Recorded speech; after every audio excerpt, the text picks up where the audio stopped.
Hello, welcome to The Intersect, where the DoD, academia, and cybersecurity meet. I'm Matthew Butkovic. I'm joined by my colleague, Shane Ficorilli. Today we'll be discussing DevOps. So welcome, Shane. Thanks, Matt. Happy to be here. So just a basic question for you. What is DevOps? We hear DevOps often, but I think we should start with the basic definition of what we mean. Sure. So whenever you think of DevOps, naturally by the two acronyms that are coming together. It's Dev and Ops. Dev and Ops, or now DevSecOps with the integration of security throughout the whole process. It's really the coming together of development and operations teams and trying to remove those organizational silos that may have previously been in place and having the whole mindset and cultural movement that everyone is really on the same team and one group striving towards the same goal, which is ultimately the efficient and secure delivery of software into production. So the benefit of DevOps then is that it makes you more efficient and agile? Is that the idea? I don't mean agile in the development methodology sort of context, but rather it allows you to do things more rapidly? Is that the goal? That's a part of it, yeah. Okay. So with continuous integration, continuous deployment, it can allow your developers and your operations teams to not only deliver code updates to production quickly, but also to help to recover from any potential failures in infrastructure or anything like that. So what does the composition of a development team look like in the DevOps world as opposed to the traditional sort of waterfall development lifecycle? Is there a marked difference between those, the composition of the team, meaning the skills and the people required? So I would say whenever an organization is successfully practicing or has successfully implemented DevOps or DevSecOps, it really spans from across all project stakeholders. So traditionally in waterfall, you might think of having your development team separate from your operations team, and then you might have a separate security and testing team. Where with DevOps, it's really more of a cultural and an organizational shift. So the main goal is to have all project stakeholders on the same page from pretty much project inception throughout the delivery and sustainment and maintenance of the software. So instead of just having developers focusing on their primary responsibilities, they're going to be working hand in hand in real time on a day-to-day basis with operations, security, and testing teams. Like I said before, it's really changing that mindset from I or just my team's responsibilities to all of us. So it's about convergence, is that fair to say? Sure, absolutely. And so is it hard to get started with DevOps? It is. One of the main challenges that many organizations face is actually the cultural change of DevOps. Providing ways for all stakeholders to be on the same page, whether it's through using real-time chat services or wiki pages, and kind of creating that entirely accessible forum for all stakeholders to be on the same page. So there's an infrastructure required for DevOps? There is, yes. So for DevOps in general, whenever you think of continuous integration or continuous deployment, that's going to be part of your actual DevOps or DevSecOps pipeline, which is the underlying set of services that actually allow your software to get from development, through automated testing and then deployed or delivered into production. But there's a whole cultural side, an organizational shift that really has to take place, mainly focused on collaboration and communication and ultimate transparency. Yeah. So I imagine that there's a mindset shift that happens project management wise as well that underpins this, right? So thinking about the traditional waterfall way of working and the way you account for time and resources, now that you have these more rapid iterations of processes, I can see that you have to modify then the way you look at projects. Is that fair to say, Shane? Yeah, absolutely. And I know one of the main things that at least I've seen organizations struggle with is kind of that shift from determining requirements. In the beginning of a project phase, traditionally with waterfall, you would determine your requirements up front and then set these big bulk periods of development time where you're actually delivering capability. But with DevOps, since Agile is really the underlying foundation of being able to actually practice it and implement it, you're able to iteratively deliver value, so that allows for your requirements to change and adapt over time if they need to, since you can deliver value at a much quicker and more rapid pace. It does seem that DevOps in the last 4 or 5 years has become the de facto goal of development organizations, right? And for good reason. The efficiency of it, the alignment you have with your stakeholders' requirements. You mentioned You put another qualifier in there, which was DevSecOps. Can you explain what we mean by inserting sec into that description? Sure. So involving security teams as part of your whole DevOps process or your DevOps culture really means, I'm sure a lot of people are familiar with the term shift left, right? Sure. So that not only applies to security teams, but all of your technical subject matter experts, and getting them involved early in the project as soon as possible, and really treating security as a first-class citizen right up there with your functional requirements. And from a DevOps and automation standpoint, that really means integrating your automated security tests and as much security automation that you can as part of the continuous integration process. So that could be from running static code analysis tests to vetting Docker container images or things like that as well. I see. Yeah. So again, it's about convergence and alignment. So a question about the work that we do here at the Software Engineering Institute. So you're a DevOps engineer. Yes. Can you describe what that means? So working at the Institute, that means really being able to help our customers on their DevOps or DevSecOps journey. So some organizations that we work with are very advanced as far as where their automation and their cultural change is, and some are still in the infancy phases where they have pretty much practiced waterfall and they're up until now, and they're really just starting to get into the agile SDLC as well as DevOps.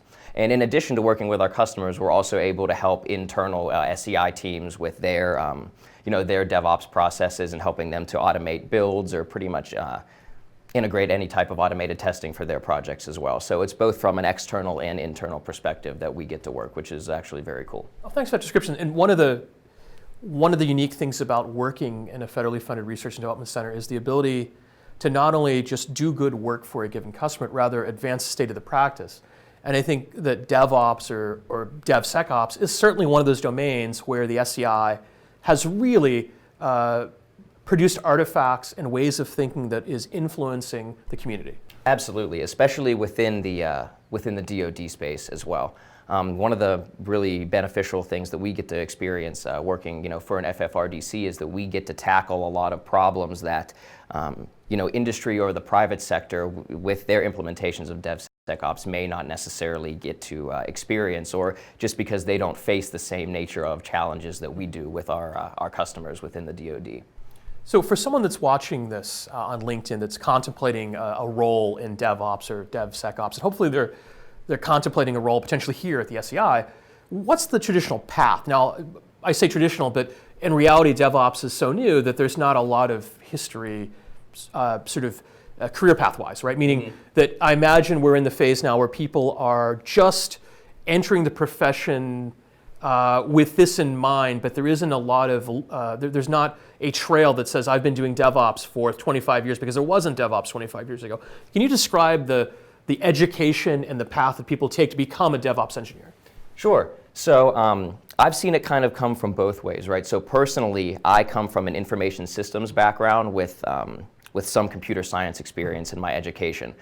So you'll see people come from more of a systems background that learn how to write code and move more towards a software engineering role. And then you also see people on the other side that were much more focused on the development role. And then they were moving into concepts like infrastructure as code and automation and cloud. So that blend of development and operations and the fact that you can pull people from both sides of the spectrum helps to create a really unique blend of experience on DevOps teams. Excellent. Well, the world is awash in code, right? This is the Mark Andreessen quote, the famous quote that software is eating the world has never been more true. Mm-hmm. So we have software now on platforms and devices we never anticipated. We have those devices entering enterprise networks. We have increasingly a reliance on third parties to deliver infrastructure as a service or applications as software as a service. So it seems to me that DevOps is sort of the engine of change that facilitates all of these other pieces potentially, right? So that you're not looking at this as a bunch of disparate questions, but rather end-to-end, what are our requirements from a software development lifecycle perspective, and also does it meet our security expectations? Mm-hmm. So it seems to me that DevOps is here to stay. I'm sure we'll see it evolve over time, but certainly it's one of the hottest topics in software development right now. If you give advice to the folks watching, is there a place to start? Is there sort of an acknowledged primer or some canon of thought about DevOps? Where would you start? Is it an SEI publication? Is it somewhere else? Is there some sort of touchstone that you'd recommend people visit to understand DevOps a little more deeply? Well, I know we do have a plethora of blog posts that have been authored by our DevOps team here at the SEI, and that's covers the whole spectrum pretty much from an intro to what is DevOps, so if you have no experience with it, to some more advanced concepts like implementing certain types of infrastructure as code or working in certain cloud solutions, and more specifically, within the DO space, implementing DevOps in highly regulated environments, and pretty much across the whole spectrum. So I would advise anyone who's interested to check out our blog posts through the SEI. And it's an excellent suggestion, which is starting with our blog post and kind of going from there. So Shane, what do you like best about working at the SEI? My favorite thing is, working at an FFRDC. It seems that whenever I'm coming to work every day, that I'm genuinely making a difference. And what I mean by that is being able to work in the DoD space with some of our customers. It's a lot different than just going and working for a normal organization in the private sector. It feels like the work that we do genuinely helps to advance the technology efforts within the DoD from an automation or DevOps or security posture, and that we're really helping our nation. Yeah, the mission is special here, right? Absolutely. It's really about securing the nation and making us more resilient as a society. You hear lots of talk about digital transformation, organizations going through a digital transformation or industries being disrupted by digital transformation. It seems to me that DevOps is one of the key considerations when an organization is charting that course for transforming itself to meet a fast-paced digital demand. Can you maybe speak to that, where if you were going to design from the ground up an approach to digital transformation where DevOps might fit? Sure. So I think, like you had said, with DevOps being pretty much one of the hottest topics that there is right now, a lot of people, in industry and with the whole DevOps movement being so heavily, pushed by not only industry but DoD as well, I think everyone kind of had an aha or a light bulb moment where we realized that why weren't we doing it this way all along? Right. So now that DevOps is kind of becoming more of an industry standard, it doesn't really matter what type of software you're developing, whether it has to do with AI, or web applications, embedded systems. Every type of software that's developed and delivered should be delivered through a DevOps pipeline or through an automated fashion. So DevOps is definitely here to stay because it affects all types of software that are being developed. You've mentioned automation a few times. It seems to me that's another important facet of this, which is you can only find the speed and the agility that you need if you automate pieces of this process, right? So it seems to me that another point of convergence, right, where you're going to see the application of advanced techniques in machine learning in the development lifecycle in the future, right? And at some point we'll have machines writing code for machines, right? Right. And that's another, I think, really interesting thing about working here at Carnegie Mellon and especially in the FFRDC is that we see these cutting edge technologies. And I think it's safe to say that DevOps will be part of that equation, right? As we figure out sort of what that path looks like. Yeah, absolutely. Well, thanks, Shane. I really appreciate your insights today. And I would encourage the folks that are watching this to visit the SEI website if they're interested in a career or interested in DevOps. And certainly you've pointed us in the direction of a catalog of artifacts that would give you a strong understanding of what DevSecOps is, or DevSecOps, which I've seen it said both ways. Which do you prefer? Is it always DevSecOps or SecDevOps? It is always DevSecOps, yes. So you heard it from Shane. That's the way we're going to say that. DevSecOps. Thanks again. Thanks. Appreciate it.